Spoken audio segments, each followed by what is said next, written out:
Welcome to Study Samurai podcast, brought to you by StudySamurai.com and the Study Samurai online resource.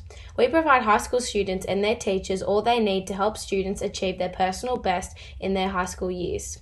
In this episode, we look at Practice Principles Part 3. In the previous installment of this Practice Principles series, we looked at finding the sweet spot in practice, taking off your watch in practice, breaking the skill down, building it back up. In this final part in the 7 Practice Principles series, we look at embracing the struggle, deep practice, make it fun. People who have achieved remarkable talents embrace struggle. This is what happens when you're reaching for something, falling short and reaching again. Most of us instinctively avoid struggle because it's uncomfortable. It feels like failure. However, when it comes to developing your talent, struggle is not an option. It is a biological necessity. This might sound strange, but it's the way evolution has built us. The struggle and frustration you feel at the edges of your abilities, the uncomfortable burn of almost is the sensation of constructing new connections in your brain. Your brain works just like muscles. No pain, no gain. Deep practice.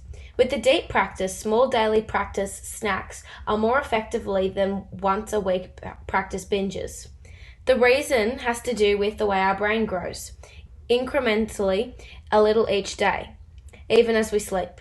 Daily practice for even 5 minutes nourishes this process, while more occasional practice forces your brain to play catch-up. The other advantage of practicing daily is that it becomes a habit.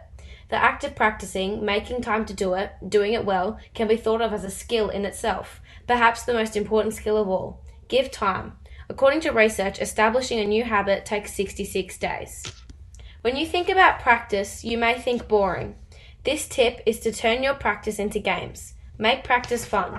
When you do, skills improve faster. That's all for today's episode in the Study Samurai podcast.